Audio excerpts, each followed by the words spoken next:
भगवाने श्रीहरिः।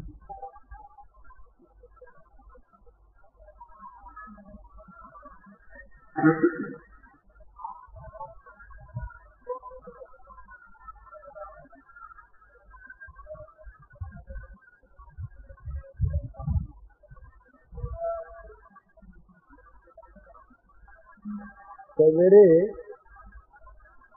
अपनी जो बात चल रही थी उसी के सिलसिले में इस बात को फिर करें आगे। निसंकल्प होना जगत के बंधन से मुक्त होने के लिए बहुत आवश्यक है। जब तक जगत के संकल्प होते रहते हैं तब तक मन की जागतिक क्रिया बंद नहीं होती। मन में जगत बना रहता है संकल्प के द्वारा ही। तो जागतिक संकल्प का अभाव होना साधना की परिपुष्टि है और ये बहुत आवश्यक है।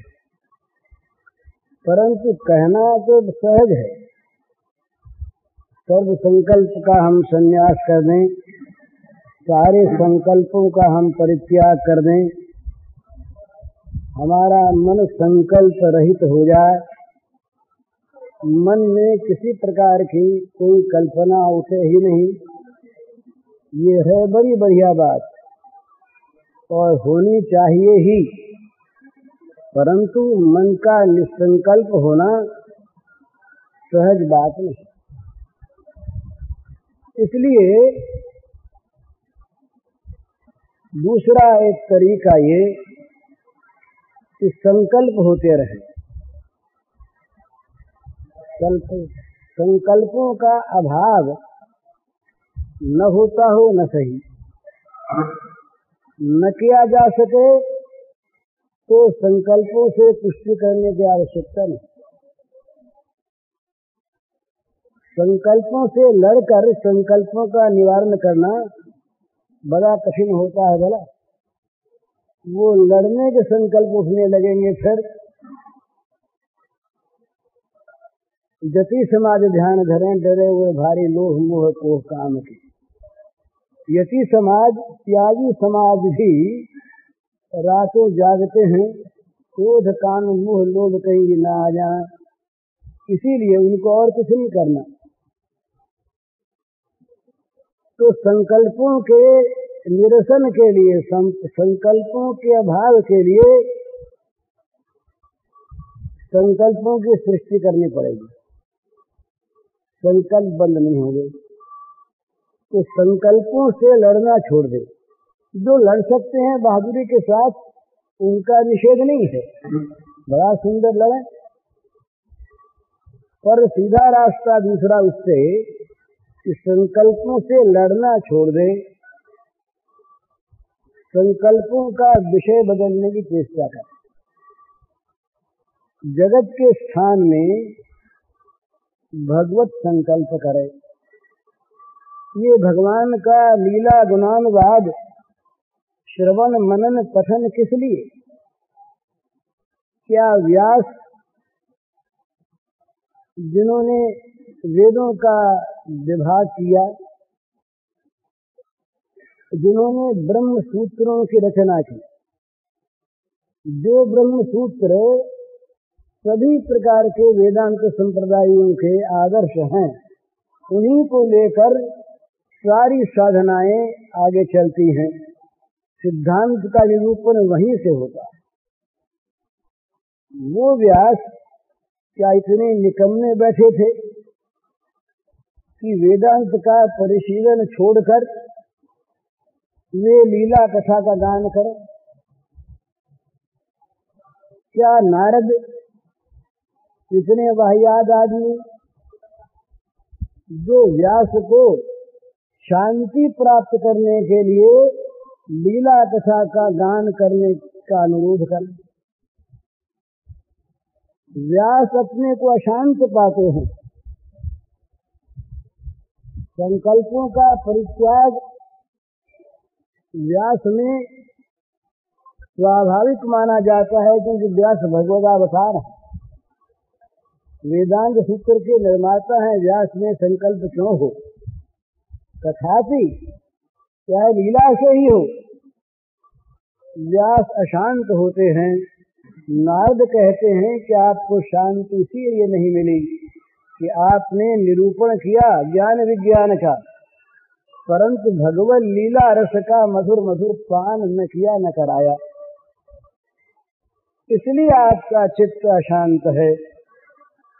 तो व्यास, नारद और शुकदेव जो वेदांत में परिनिष्ठित हैं, जो ब्रह्मविद वरिष्ठ हैं, जिनका इतना महान त्याग, जिनकी इतनी महान उपरति, जिनको तमाम विश्व में केवल ब्रह्म के सिवा दूसरे का बोध नहीं, स्त्रियां नहा रही, उधर से निकले शुकदेव जी, स्त्रियों ने वस्त्र पहनने की आवश्यकता नहीं समझी, निकल गए। व्यासदेव पुत्र शुकदेव के विरह में कातर होकर उन्हें ढूंढने के लिए निकले, दौड़े। उसी सरोवर के पास से निकले, देवियों ने देखा दादा व्यास आ रहे हैं, तो चटपट उन्होंने निकलकर अपने अपने वस्त्र पहन लिए। व्यास समीप आए। व्यास ने पूछा, बेटियों,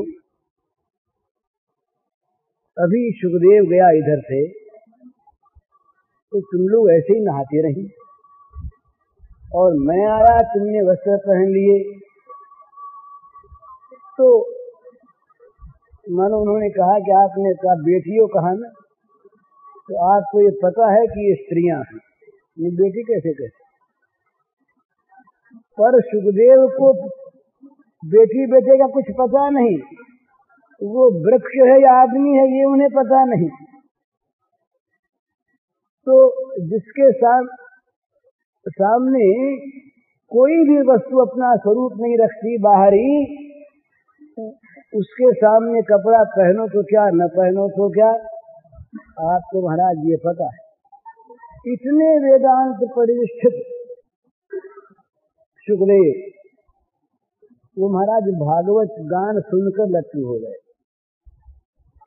शुकदेव लौटे कैसे? अरण्य में जाकर शुकदेव बस गए, वापिस लौटते नहीं। शुकदेव को लाया कैसे जाए? तो भगवान व्यास ने युक्ति की, सलाह वला करके आपस में शिष्यों को भेजा। भागवत के दशम के कुछ चुने हुए वर्रा पीरम नटवर बपु कर्णयो कर्णिकारम, ये भगवान के सौंदर्य माधुर्य के प्रकाशक मधुर शब्दों को लिए हुए जो रचना भगवान व्यास की, जहाँ 2-3 श्लोक गाए गए अरण्य में, और जहाँ वो कान में पड़े शुकदेव के, शुकदेव उनके पास आगे बोले, क्या गाया, फिर सुनाओ जरा। फिर सुनाया, बोले ये अमृत कहाँ है, कहाँ से लाए? बोले ये तो व्यासदेव के पास, पिताजी के पास, चलो यही सुनना है, यही पढ़ना। शुकदेव की ये दशा है। तो इससे ये समझना चाहिए कि शुकदेव, व्यास, नारद, वशिष्ठ, ये ऐसे अरे गहरे लोग नहीं थे जो किसी बहुत ऊंची चीज को छोड़कर नीची चीज की ओर चलें और नीची चीज जगत को दें, ऐसी बात नहीं। बल्कि ये तो ऐसी चीज है जो उन लोगों को भी सुख देने वाली, आनंददायिनी। ये भागवत के कुंती स्तुति में कुंती देवी ने कहा भगवान से कि महाराज, ये आपका अवतार क्यों होता, लीला क्यों करते हैं आप? इसलिए करते हैं कि ये जो जीवन मुक्त परमहंस मुनि महामुनि हैं, अमलात्मा परमहंस महामुनि, उनको भक्ति योग प्रदान करने के लिए आप ये लीला चरित्र करते। तो अमलात्मा निर्मलात्मा परमहंस मुनियों के मन को जो सुख दे, अमनाओं में मन उत्पन्न कर दे। अमनाओं का मन विचित्र बात है भला।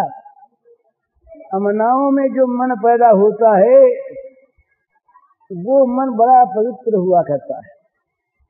हमारा मन तो प्राकृतिक मन है, और अमलात्मा मुनियों का मन वो मनोनाश के द्वारा मिट चुका। उस मिटे हुए मन के स्थान में भगवान के गुण सौंदर्य आदि का चिंतन करने के लिए जो मन बनता है, वो मन भगवान का दिया हुआ मन बनता है, अमनाओं का मन। तो जो अमना मनोनाश कर चुकने वाले निर्ग्रंथा, उन्हें कहा निर्ग्रंथा, जिनके अज्ञान की सारी ग्रंथि टूट चुकी। गांठ जो है जड़ चेतन ही ग्रंथि पर गई, अज्ञान की ग्रंथि जिनकी सारी की सारी कट चुकी, उन महामना निर्मना अमना महापुरुषों में मन का निर्माण करके उनको जो लीला चरित्र सुख देते हैं वे मामूली वस्तु नहीं है। तो क्या करे, संकल्प शून्य करने की मन में इच्छा न करे, कोई आवश्यक नहीं, खूब संकल्प रहें, परंतु रहें भगवत संबंधी संकल्प। मन बस बड़ी मधुर मधुर चीज, भगवान अभी संध्या का समय है, बछड़ों को लेकर अब लौटेंगे। भगवान की आगमन की प्रतीक्षा, अभी अभी भगवान आ रहे, अभी अभी भगवान आने वाले हैं, प्रतीक्षा करके खड़े हो गए।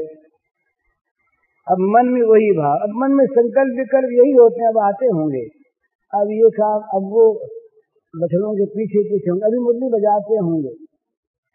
मने उनकी लीलाओं का अंत नहीं। अपने मन में जैसी जो लीला जब आवे, सिलसिला हो बेसिलसिला हो, उसमें किसी क्रम का बंधन नहीं, अमुक प्रकार के क्रम से ही भगवान का चिंतन हो, कोई आवश्यक नहीं, सीधी चीज ना, जब जैसे मन में आवे भगवान की लीला के प्रसंगों का संकल्प विकल्प मन में होता रहे,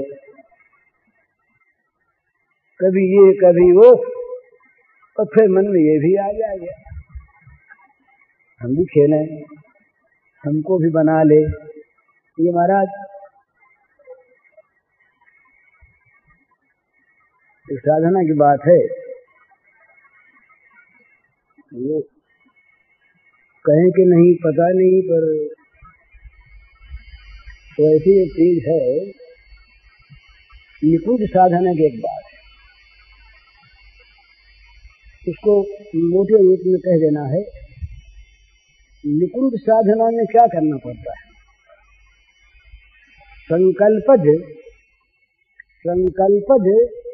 देह का और सेवा का निर्माण होता है पहले। तो संकल्प क्या करना पड़ता है, भगवान के मंडल में, निकुंज का जो मंडल है बड़ा विस्तृत है और उसके बहुत स्तर हैं, उनमें एक मंजरी मंडल है। अब वो मंजरी जो हैं उनका बड़ा ऊंचा भाव है, उनमें निज सुख का सर्वथा अभाव है। वे केवल और केवल श्री राधा माधव का सुख संपादन करने में ही लगी रहती हैं, अपने लिए कुछ नहीं। तो उन मंजरियों में से किसी एक को भाव राज्य में भाव से आचार्यत्व पद पर वर्ण करे, गुरु माने, और अपने को संकल्प से किसी मंजरी देह में ले जाए, मंजरी कल्पना करे। और मंजरी कल्पना, उसके रूप रंग इत्यादि की बहुत सी बातें वो यहाँ कहने के नहीं। मंजरी कल्पना करे, मंजरी कल्पना करके उक्त गुरु मंजरी के साथ सेवा में हिस्सा मिले, इसकी प्रार्थना करे। और वो प्रार्थना उस भाव राज्य में ही संकल्प से ही जब स्वीकार हो जाए तब सेवा आरंभ करे। पहले बाहर की सेवा कोई प्राप्त होगी, कहीं बाहर निकुंज के बाहर कहीं झाड़ू वाड़ू लगा दिया जाए, कहीं कुछ कंटक साफ कर दिए जाए, कभी पीक दानी को लेकर के फेंक दिया जाए। कि महाराज आप बड़े लोगों की बात नहीं है, जो बड़े ज्ञान परिनिष्ठित हैं उनके लिए ये चर्चा नहीं, ये तो पागल लोगों की चीजें हैं। तो यूं करते करते क्या होगा, उसको मंजरीत्व प्राप्त होगा पहले कल्पना राज्य में, पश्चात भाव राज्य में।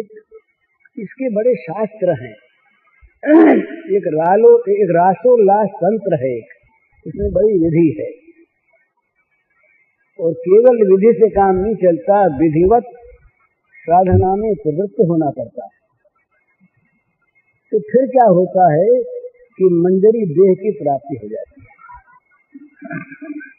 भाव कल्पना मंजरी, भाव मंजरी, और फिर मंजरी देह की प्राप्ति। इस देह के रहते तो वो क्या होता है, फिर इसी देह में रहते हुए कभी कभी जब ऐसी तीव्र इच्छा हो तब, या जब वहां की आज्ञा हो तब, उस गुरु मंजरी का अनुकरण करते हुए जो सेवा बताई जाए उस सेवा में वो नियुक्त हो जाता है साधक। और फिर होते होते होते उस मंजरी के साथ उसको निकुंज में प्रवेश का अधिकार मिल जाता है। ये निकुंज प्रवेश का अधिकार मामूली चीज नहीं है। ये जहाँ, ये तो ब्रज के बाद जो पुरियों का अंतःपुर है, उसमें भी सबका प्रवेश का अधिकार नहीं है। जैसे मथुरा, द्वारिका, अयोध्या इत्यादि ये भगवान की लीला पुरियां हैं। ब्रज तो वन है, गोष्ठ है, वृंदावन है। यहाँ तो निकुंज के दो प्रकार हैं, धातु निर्मित, रत्न निर्मित निकुंज भी हैं, और बहुत निकुंज यहाँ पर लता पुष्प पत्र निर्मित ही। तो यहाँ का तो अधिकार बहुत कठिन, पर वहाँ के पुरियों के अंतःपुर में भी प्रवेशाधिकार नहीं। भगवान कृष्ण के अंतःपुर में जब वो संजय जाते हैं तो संजय ने वर्णन किया है कि भगवान के उस अंतःपुर में प्रवेश का अधिकार प्रद्युम्न और अभिमन्यु को भी नहीं, जो पुत्र है। संजय आदि जो दो चार अंतरंग भगवान के सहचर हैं, मंजरी स्थानापन्न से ही समझिए इनको, ऐसे लोगों को अधिकार, तो उसने जा करके देखा वहां पर 4 ही जने हैं, अर्जुन है, श्री कृष्ण है, सत्यभामा है और द्रौपदी है। तो निकुंज में वो प्रवेश का अधिकार हरेक को नहीं होता। तो इसमें प्रवेश का अधिकार जिस मंजरी देह से प्राप्त हो जाता है, तो वो इस वैष्णव साधना में बहुत ऊंचा आसन, ऊंचा उसका क्षेत्र मान लिया जाता है। भगवान के निकुंज में मंजरी भाव से जिसका प्रवेशाधिकार हो जाए, तो ये मैं इस सिलसिले में कह गया बात एक केवल सांकेतिक, कि संकल्प का परित्याग करने की आवश्यकता नहीं। भगवत लीला संबंधी संकल्प, और उनमें सर्वोत्तम निर्दोष लीला है भगवान का बाल चरित्र।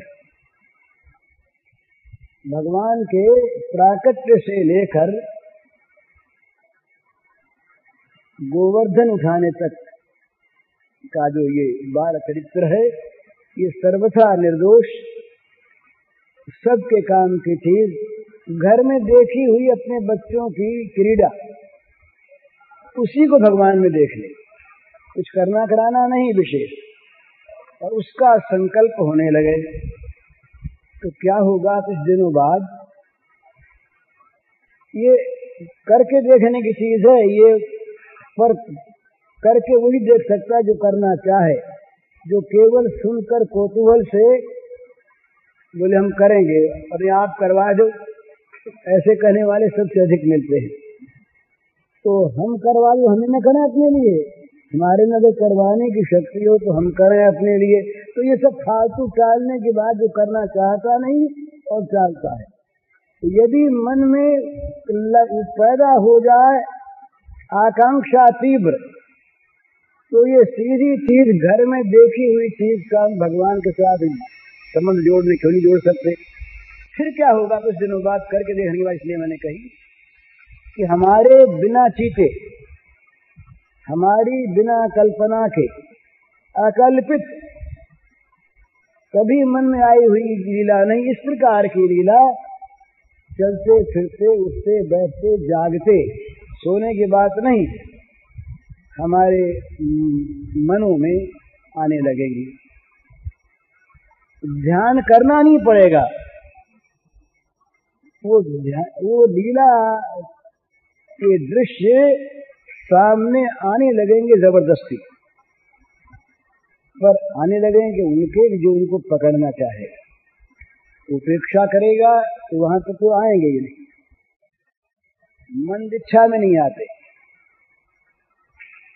और कहीं ये मन में हो जाए एक दिन कोई ऐसा कर ले, बोले आज तो काम हर्ज हो गया, बड़ा जरूरी काम था, तो भगवान भाई किसी के जरूरी काम को छीनना नहीं चाहते।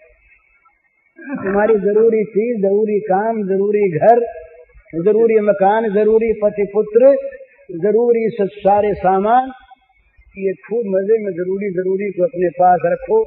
भगवान तो बेजरूरी वाले हैं। जब जरूरत पैदा हो भगवान की कभी, तब भगवान को पुकार लेना, भगवान तो तब भी तैयार है। जब तक जरूरत न हो तब तक वो तुम्हारे ऊपर लदेंगे नहीं आकर के कि हमें जबरदस्ती और तुम स्वीकार कर लो, नहीं करें। ये श्री गोपांगनाओं की क्या कम परीक्षा हुई? ये परीक्षा मामूली नहीं है, लेकिन वो परीक्षा में उत्तीर्ण हो गई।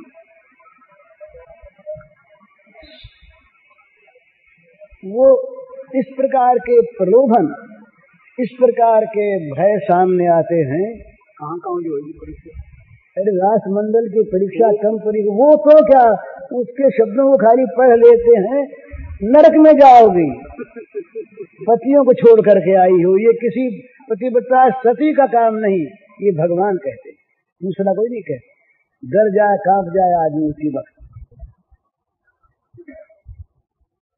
तो भय और प्रलोभन बड़े बड़े सामने आते हैं।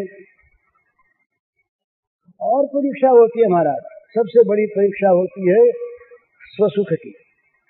इतनी ये महीन महीन चीज है, ये मान देते हैं सुसुख की वांछा नहीं, और स्वसुख की वांछा ही वहां काम करवाने में लगी रहती है। बड़ी कठिन परीक्षा। स्वसुख यदि होता हो तो मिलन का परित्याग कर देती है, नहीं चाहिए मिलन।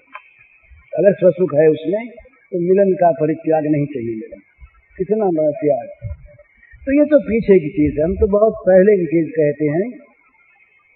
संकल्प करे मन में भगवान का, और ये सीधी इसलिए कि इसमें किसी न्याय वैशेषिक दर्शन की आवश्यकता नहीं है, सांख्य की आवश्यकता नहीं। कितने तत्व हैं, कौन कौन है, आत्मा का क्या स्वरूप है, कैसा है, क्या है, ये जानने की आवश्यकता नहीं।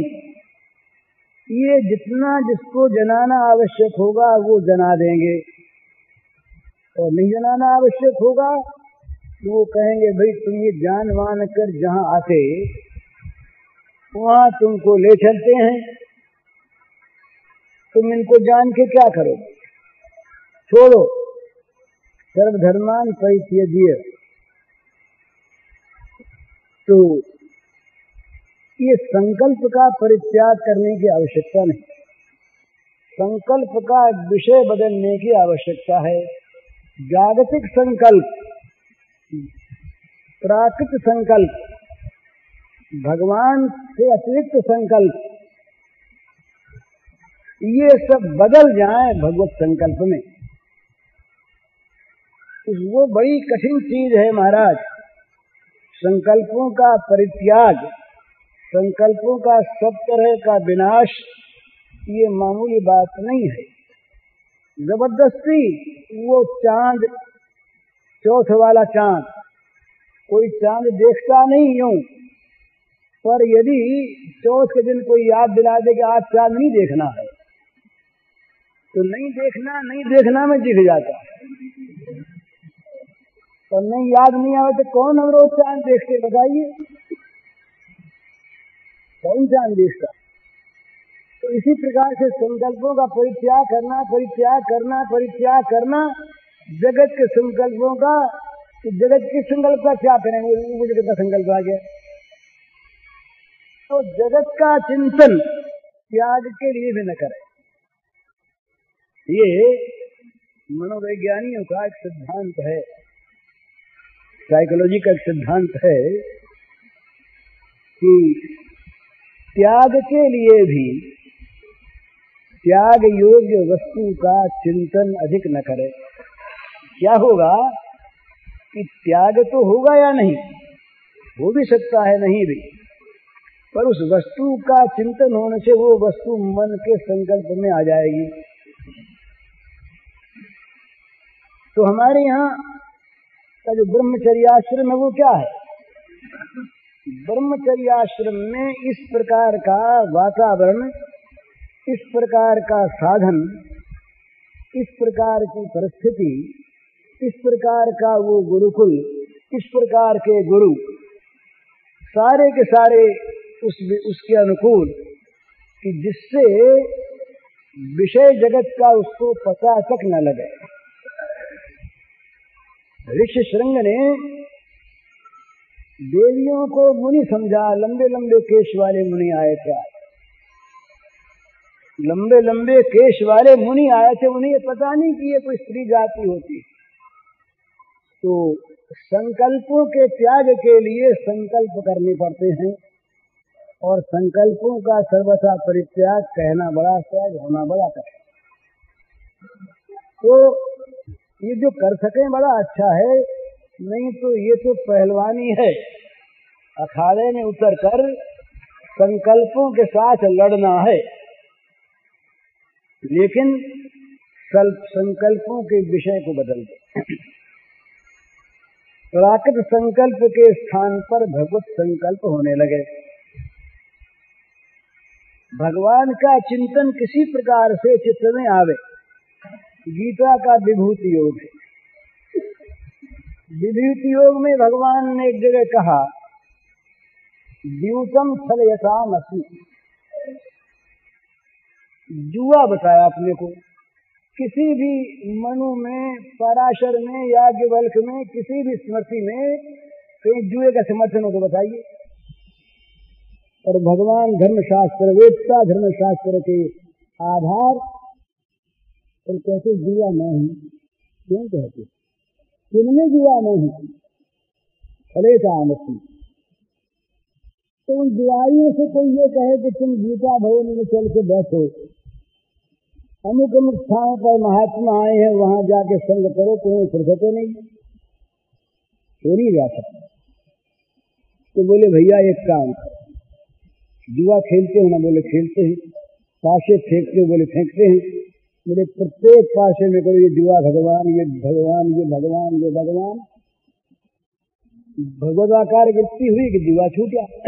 करना तो यही है ना, भगवदाकार वृत्ति होनी चाहिए।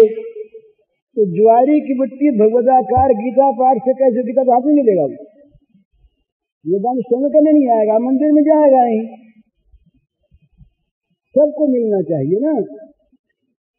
नदी के, समुद्र के मछुओं ने कहा महाराज हमारी विराट के लिए भी विधान है, दशा नाम मकर अस्यास्मि। बड़ी सीधी थी, नदी में नाव खेते हो ना? खेते हैं। मछली पकड़ते हो? बोले हाँ मछली पकड़ते हैं, ये तो काम है। उनको भगवान मिलना चाहिए तो मिलना चाहिए। अब उनके पास वो ज्ञान कहाँ, विज्ञान कहाँ, वो सूक्ष्म बुद्धि कहाँ जिससे ब्रह्म का दर्शन हो सके? मंदिर में तो कोई जाने न दे उनको, तो क्या करे? तो कहा भाई तुम एक काम करो, मगरमच्छ को भगवान समझ लो। जो सबसे बड़ा जंतु यहाँ पर है जल में, तुम समझो ये भगवान, तो ये मगर भगवान, ये मकर भगवान, ये मकर भगवान, मकर भगवान। अब भगवान को जहाँ चित्त की वृत्ति ने पकड़ा, भगवान की आवृत्ति चित्त से होने लगी, चित्त भगवदाकार हो गया, भगवत संकल्प से भर गया। मगर तो छूट गए, भगवान रह गए, मगर में भगवान थे ही। बात झूठी नहीं, कोई वस्तु कोई स्थान भगवान से खाली नहीं।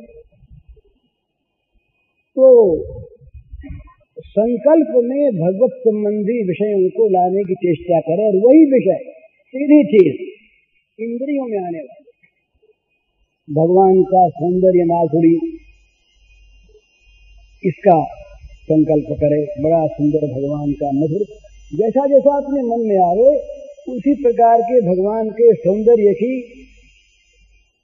भगवान के रूप की कल्पना करे, और उस कल्पित रूप को अपने मन में बार बार देखे। उस रूप में मन न लगे तो उसकी लीला देखे। अरे खेल ही रहे हैं, डंडे गुल्ली खेल रहे हैं, आंख में चौड़ी सखाओं से खेल रहे हैं, कोई बात नहीं, भगवान खेल रहे हैं, भगवान सखाओं के साथ खेल रहे। तो ये जो भगवान है ये ऐसी ठोस चीज है महाराज, और चीज को सब तरल है ही नहीं, उड़ने वाली चीज, केवल हवा भरी है। और भगवान है सॉरी बड़े बड़े ठोस हैं, तो भगवान को भरने लगो हवा अपने आप निकलने लगेगी, भगवान भर गए हवा रहेगी नहीं है। किसी में हवा भरी हुई है और निकलती है नहीं, कोई ऐसा गोला है, ऐसा बर्तन है, तो उसमें हवा को निकाले कैसे? वैसी हवा है कि जो हवा किसी खेत से भी निकलती, बद्धमूल हो गई, तो उसमें शीशा भरना शुरू कर दे। जितना जितना शीशा जाएगा उतनी हवा की जगह खाली हो जाएगी। शीशा भर गया, बचन हवा से खाली हो गया। तो जगत को निकालने की आवश्यकता नहीं, मन से भगवान को भरना शुरू कर दे। भगवान जितना भर जाएंगे ना उतना निकलेंगे नहीं। भगवान को पकड़ना आता, छोड़ना आता नहीं। भगवान पकड़ना जानते हैं, छोड़ना नहीं जानते। जितने भर गए, जितना स्थान भगवान ने ले लिया, जो उनके अधिकार में आ गया उसको सदा के लिए मालिक बन गए, तो छोड़ छुड़ाएंगे नहीं। मेरी तरह तो हमारा हो गया, अब बाकी है तुम अपना देखो। तो इसलिए कि भगवत संबंधी संकल्प जितना जितना जैसा मन में आवे उसी प्रकार का करता रहे तो क्या होगा, भगवत संकल्प में मन हो जाएगा। मन जो है ना, ये उसने मैंने कहा था, मन बेचारा गाय है। मन में एक बड़ी सुंदर स्थिति मन में है, मन की है कि वो सदाकार होना जानता है और जिसमें लगाया जाता है उसके आकार का बन जाता है। ब्रह्माकार भी, विषयाकार भी, क्रोधाकार, कामाकार, लोभाकार, न मालूम किस किस आकार का मन बन जाता है। तो गाय जहाँ बंधी होती है, चाहे वो बड़ी खराब जगह में बंधी हो, तो चाहे बड़ी अच्छी जगह बंधी हो, जहाँ बहुत दिन बंधी रही वही उसका मन रह जाता है। और फिर गाय को कहीं जंगल भेजो तो शाम को उस गाय को रस्सी बांध के वहीं लाने की आवश्यकता होती, तो अपने खूंटे पर अपने आप चली आती है बंधने के लिए। क्यों कि गाय का मन वहां उसी आकार का बन गया। अब उस गाय को हमने दूसरी अच्छी गौशाला में बांधना चाहा, गौशाला बदलना चाहा, और गौशाला इससे अच्छी है, सुंदर है, मच्छर वच्छर नहीं है वहां पर, गंदगी नहीं, पर गाय को आप वहां ले जाइए, पहले गाय भाग के फिर यहीं आ जाएगी। और कोई कोई गाय को 2 दिन रास्ता तोड़ के आना चाहेगी वहां पर, क्योंकि यहाँ उसका मन रजा हुआ। तो कुछ दिन आप वहां बांधे रखिए और खाने पीने को अच्छा दीजिए, और वहां का स्थान तो अच्छा है ही, जहाँ उसका मन इसमें रमा कि जैसे इस समय ये और सबको भूले हुए एक जगह में आ सकता है, उसी प्रकार उसमें हो जाएगी। इसी प्रकार ये मन जहाँ सदाकार हो रहा है जगत में, उस जगत के स्थान में से इसको हटाकर पहले खूंटा तैयार कीजिए दूसरा, नहीं तो बांधेगा खाली खोल ही दी तो भटक भटका कहीं आ जाएगी। खूंटा तैयार दूसरा हो, सुंदर हो, सुखद हो, उस खूंटे में ले जाके बांध दीजिए, अच्छा खाना दीजिए, तो वहां रम जाएगी।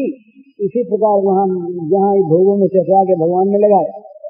अभी तो ऐसा है ना, कितना हमारा ये बुरा अभ्यास है, भोगों में दुख पद पद पर अनुभव होता है, तभी हम उन्हीं की ओर जाते हैं।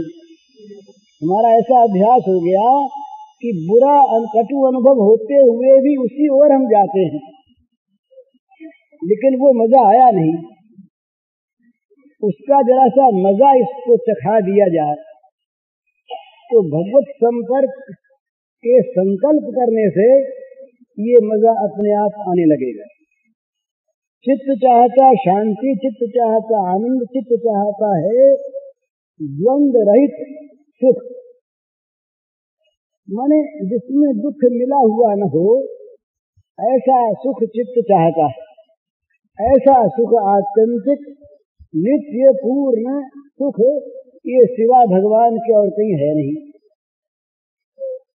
तो वो जो सुख स्वरूप सुखमय आनंदमय भगवान है, उन भगवान के संपर्क में चित्त जब आया, जब उसका संकल्प चित्त में आकर के ठहरने लगा, तो अपने आप उसमें एक ऐसी नवीन सुख की अनुभूति होगी जो उससे विलक्षण होगा। जिसने बहुत कमजोर पतली सी बत्ती की रोशनी में रहने का अभ्यास डाला, तो एक बार तो बिजली देख करके चौंधियावेगा, उसको इस रोशनी का अब तक पता ही नहीं, उसने देखा ही नहीं, पर जब बिजली देख लेगा तो उसका प्रकाश मालूम हो जाएगा, तो सोचेगा कि इसमें न तेल चाहिए, न बत्ती चाहिए, न दिया चाहिए, न हवा का भय, और रोशनी बड़ी अच्छी, तो फिर उसको याद नहीं करेगा। इसी प्रकार भगवान का संकल्प करने वाला हमारा मन बनने लगे, बन जाने पर तो दूसरी बात, बनने लगे तो क्या होगा, ये जगत उसमें से निकलने लगे। तो ये जो भगवत भाव का राज्य है, प्रेम का राज्य है, इस राज्य में ये करना पड़ता है कि भगवान को प्रियतम मानकर और भगवान के लीलाओं का संकल्प करना पड़ता है। लीलाओं के संकल्प विकल्प मन तो मानता नहीं, मन अभी तक मरा है नहीं, तो मन में भगवान को बार बार लावे, तो इसमें लगेगा जल्द। तब कथान संतप्त जीवनम कवि विरीर संकल्मशापहम। ये भगवान का जो चरित्र है ना, चरित्र कथा ही है ऐसी, इसमें सबका मन लगेगा। इस चरित्र में सबका मन स्वाभाविक लगता है। भला मीठी चीज है ना, मधुर है, और इसमें त्याग का अरंगा नहीं है। त्याग चाहे कैसा भी हो, मनुष्य को त्याग करना पड़ता है। इसमें तो मिलता है, इसे कुछ मिलता है, सुख मिलता है, और मिलता ऐसा ये उसकी विचित्र, ये उसका ये स्वरूप है कि ये जब मिलेगा तब ये दूसरे सबको खा जाएगा। ये भगवत भाव ये जब मिलेगा तो जगत के इस वर्तमान भाव को नहीं रहने देगा। चाहे जगत रहे इसी रूप में, पर उसकी दृष्टि में यह भगवत रूप बन जाएगा। जगत में प्रत्येक समय, प्रति क्षण और प्रत्येक स्थान में भगवत लीला के दर्शन होंगे। सब जगह भगवान खेल रहे हैं, सब जगह भगवान का लीला विलास हो रहा है, सब जगह भगवान का लीला विहार हो रहा है। मृत्यु में भी, जीवन में भी, दुख में भी, सुख में भी, हानि में भी, लाभ में भी वो अपनी प्रेमास्पद का सुखद स्पर्श प्राप्त करता रहेगा। साधक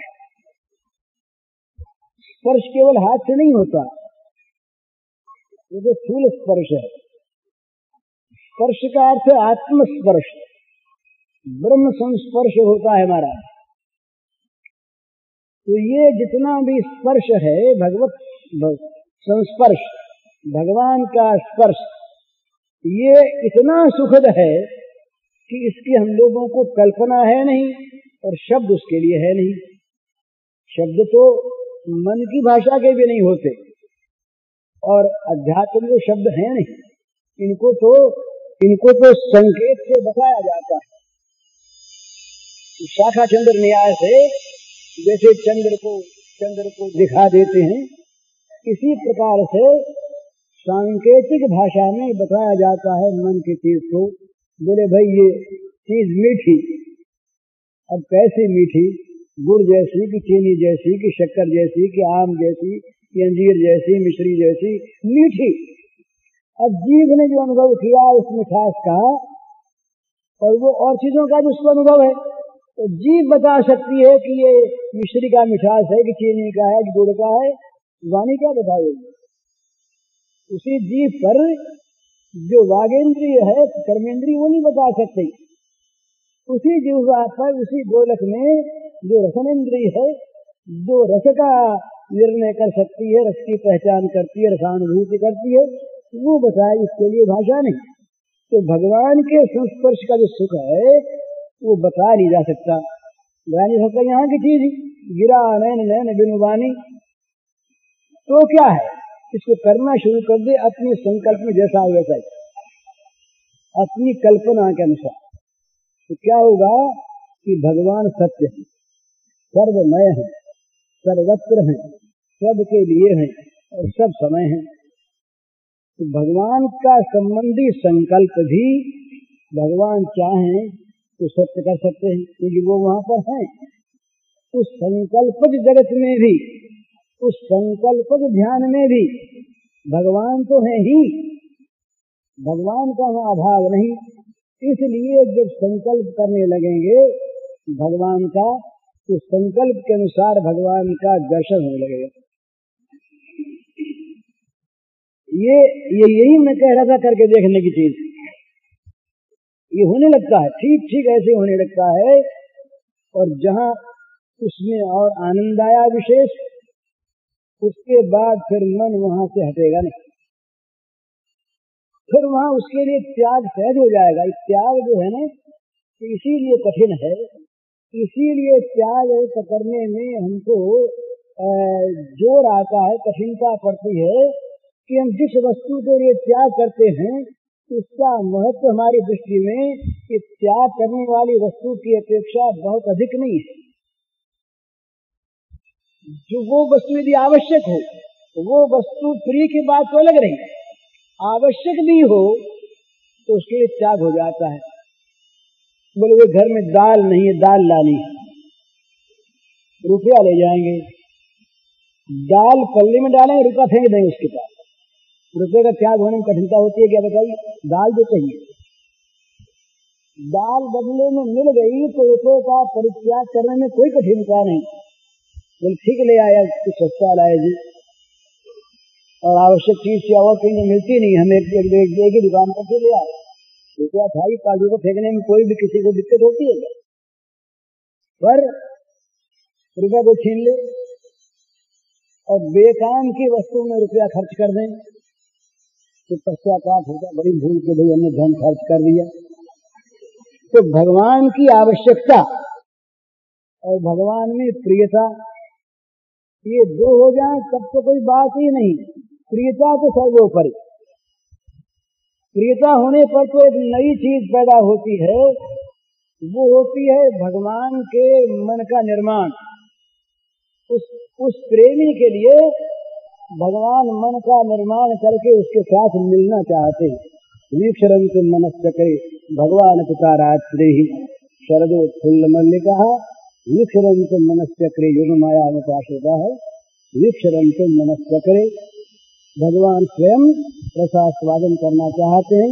यदि रस पवित्र हो, यदि रस अव्यभिचारी हो, यदि रस रस हो, उसमें कुरसता, बिरसता, अरसता ये न हो।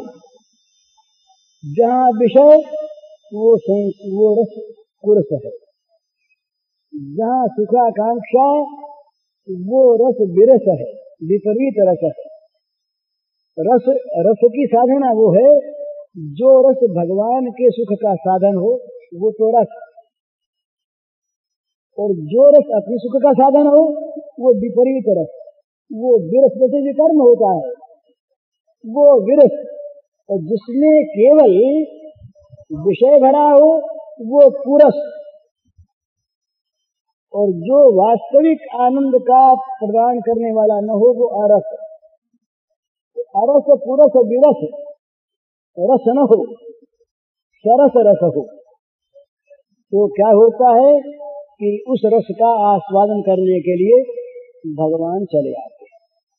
माने विषय तो हो नहीं, और वो समर्पण जो है जीवन का वो उनके सुख के लिए, और उसमें भरा हो त्याग, तो ये सरस रस बन जाता है।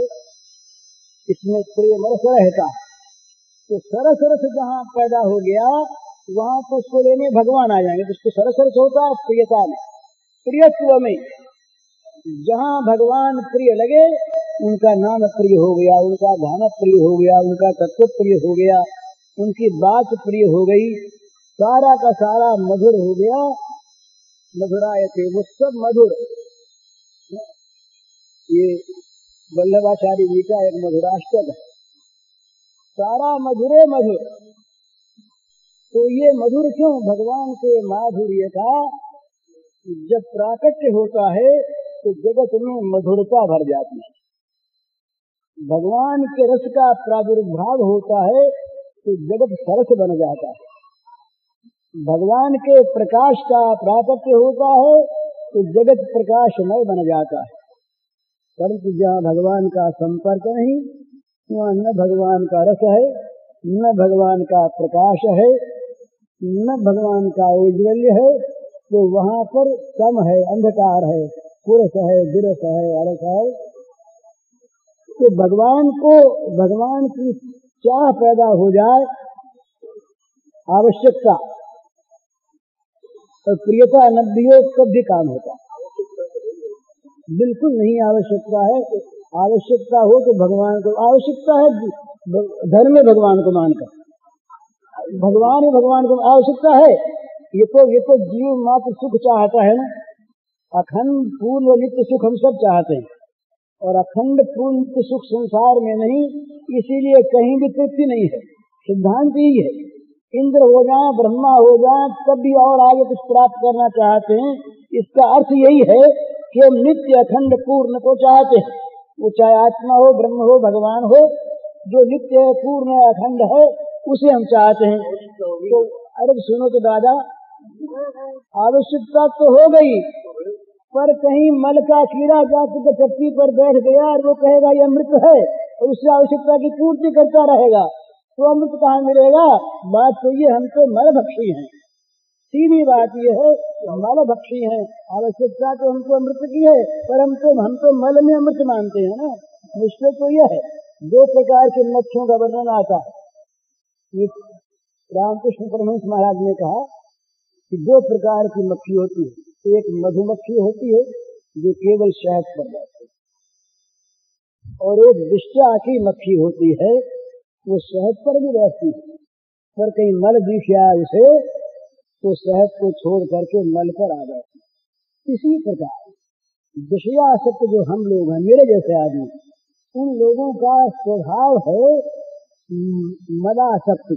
विषयाशक्ति का अर्थ है मलासक्ति, भोगासक्ति का अर्थ है मलासक्ति, विषासक्ति। विषय विष तुलसीदास जी ने इसको विष कहा। तो कहते हैं तुलसीदास हरिनाम सुधा सजी सच हठी पियत विषय विष मांगे। विषय रूपी जहर को मांग कर अगर भगवान ने नहीं दिया तो कहते महाराज हमको तो अभाव ही रख दिया आपने, भाग्य फूट गया हमारा, तो आपने कृपा हम पर नहीं की। बोले हम याद आते हैं, बोले तो आप याद आगे चाहिए, आप क्या न याद आओ, पर हम तकलीफ जो पाते हैं ये पहले मिटाओ, फिर आपकी बात करें। ये दे दो, मांगी हठी पियत विषय विष मांगी। जबरदस्ती मांग कर न देने पर, गाड़ियां दे देकर, कोस कर भगवान के साथ वो असहयोग करके भी तुमको भजेंगे नहीं। आज न भजो भाई, उनको जरूरत होगी अपने भजवाने की तो तुम्हारी बात मान लेंगे, नहीं तो तुम्हारे घर, वो अपने घर। तो ये चीज है महाराज, रस की आवश्यकता सबको है, क्योंकि रस भगवान का रूप, हम सभी भगवान को चाहते हैं, ये भी बिल्कुल आप कहना ठीक है, पर हम भगवान की क्या पूरी कर लेते हैं विषयों से। पूरी करना चाहते विषय पूरी होती नहीं, मिलेगा दुख ही दुख। तो कभी भगवान की कृपा से वो क्षण प्राप्त होगा जब हमारा मन यथार्थ देखेगा, अरे हम जिसमें फंस रहे, हम जिसको चाहते, हम जिसमें लगे हुए, वो तो गंदी चीज। आज हमारा जीवन गया व्यर्थ में, अब तो हम बस इस रसी को प्राप्त करना चाहते हैं।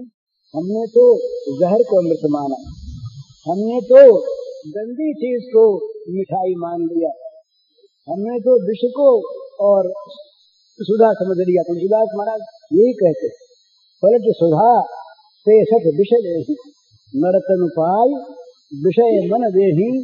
पलट सुधा से सठ विषय देही, जो नरतन पाकर विषय में मन लगाते हैं तो अमृत दे करके बदले में जहर लेते। ताहि कबहु भल कहे न कोई, गुंजा गहु परस मन खोई। वो बुद्धिमान कहता सच, तो उसको मिलता क्या है महाराज? दो चीज मिलती है उसको इसी जीवन में, भोगी के नरक यंत्रणा और दुर्भाग्य। ते नर नरक रूप जीवत जग, भव भंजन पद विमुख अभागी। दिन रात रोता है वो, दिन रात रोता है, उसका रोना बंद नहीं होगा मृत्यु के अंतिम क्षण तक। चिंता मृतयांश प्रलयांताम उपाश्रिताः, प्रलयांताम, मृत्यु के अंतिम श्वास तक उसे यदि होश रहा जगत का तो वो चिंताग्रस्त रहेगा, चित्त रोता रहेगा, चाहे उसके पास बहुत चीजें हों और चाहे न हो। स्वरूप है उसका रुलाना, दुख देना, चिंताग्रस्त रखना। चित्त विभ्रांता मोह जाल समावता सत्ता काम भोगेशु पतंति नरकेषु चौ। यहाँ दुख भोगा, भटकता रहा जीवन के अंतिम मुहूर्त तक, और पतंति नरकेषु चौ, मरने के बाद अशुचि नरकों में गया। इसलिए सावधानी की आवश्यकता, सावधान होकर के भगवान में रस मानकर किसी दूसरी चीज में मन लचाए नहीं, तत्काल गंदगी याद कर ले। और महाराज सच्ची बात यह है कि उधर मन लगने पर इससे अपने आप जादू है ना, वो जादू है। उधर मन लगने पर इधर से मन हटेगा, वो रहेगा नहीं, खिंच गया मन। वो एक बार जिसका मन खिंचा फिर लौटेगा। ये और उसका जादू है। भगवान की तरफ सचमुच हमारा मन खिंचा नहीं, मेरा तो नहीं खिंचा, आप लोगों की बात नहीं जानता। अरे हम अपनी कहते हैं, पूछता कौन है क्या। तो भगवान की ओर मन यदि खिंच जाए, भगवान की ओर मन खिंच जाए तो मन का लौटाना ये अपने हाथ की बात नहीं। ऐसी जोर की पकड़ है कि फिर लौटा नहीं। तो उनसे प्रार्थना करें, दो काम करें, बहुत सुंदर। एक तो मन में भगवत संबंधी संकल्प करने का अभ्यास करें। दूसरे, सचमुच रोकर अपनी भाषा में, किसी श्लोक की, छंद की, कविता की भाषा की आवश्यकता नहीं, जिसकी जैसी भाषा, अपनी भाषा में अपना दुख भगवान के सामने रोवे। ये कहे कि मेरे तो जगत के संकल्प आ रहे हैं, जगत मन में भरा जा रहा है, रात दिन जल रहा है। अब महाराज आप शांति सुधा की वर्षा करो, आप कृपा करके ऐसा करो कि मेरे मन से आपके सिवा अन्य सारे संकल्पों का संन्यास हो जाए। मैं नहीं चाहता किसी और प्रकार का कोई सुख, केवल आपका स्मरण मन में बना रहे। जगत की चीज बदलवाना नहीं चाहता। यद भाज्यम तद भवतु भगवन पूर्व कर्मानुरूपम। यहाँ जो होना वो होता रहे, उसको बदलवाने के लिए नहीं कहता आपसे। दुख सुख जिनके नाम हैं वे दोनों आते रहे इच्छानुसार, उनको बदलवाना नहीं। उनमें झंझट है ही नहीं। वो तो खेल है। कभी कभी वो विकराल वेश में भगवान आ जाते हैं, कभी हंसते हुए आ जाते हैं वही, दूसरे हैं नहीं। नकाब डाले हुए, कभी दुख के नकाब और कहीं सुख के नकाब, वेश बदले हुए, उन्हें पहचान लिया जाता, तब तो फिर दुख रहता ही नहीं। तो पर ये दुख मालूम होता है, इसलिए उनसे प्रार्थना करे कि रात दिन महाराज दुख का चिंतन करता है। जगत का चिंतन माने गंदगी का चिंतन, जगत का चिंतन माने दुख का चिंतन, जगत का चिंतन माने नरक का चिंतन। तो ये नरक यंत्रणा और ये दुर्भाग्य, इससे आप बचाओ। इससे बचने का सीधा तरीका है कि मन में भगवान के संकल्प उठने लगे और भगवान के संपर्क में ही सौभाग्य समझा जाए। बस कुछ नहीं करना होगा। तो क्या होगा कि संकल्पों का संन्यास नहीं करना पड़ेगा। भगवत संकल्प भगवान के हृदय में ला के बैठा देंगे और जहाँ भगवान आए सब काम बन गया। और नहीं तो महाराज शूकर स्वान श्रृगाल सरिस जन, जन्मत जगत जनन दुख लागी। शूकर स्वान श्रृगाल सरिस जन, जन्मत जगत जनन दुख लागी। हमारा जगत में उत्पन्न होना कैसा? सुअर कुत्ते और सियार के समान, गीदड़ के समान माता को दुख देने वाला। हमने माता को दुख देने के लिए ही उसके उदर में रह करके और मनुष्य के रूप में सूअर पैदा हुए, कुत्ते पैदा हुए, गीदड़ पैदा हुए। जगत की कोई सेवा नहीं हुई, अपना उद्धार नहीं हुआ। माँ के कोख को भी हमने लजाया ही, बुरा किया। तो इसलिए सीधी सीधी बात यह है कि मन में भगवान को लाया जाए, और ये सहज है। जगत जो मन में आए तो मिथ्या चीज को सत्य मान लिया हमने। यह प्रवचन पूज्य श्री भाई जी ने 11 अप्रैल 1960 को गीता भवन स्वर्गाश्रम में दिया था। इसका कैसेट संख्या है 106 और इसका शीर्षक है लीला चिंतन कैसे हो।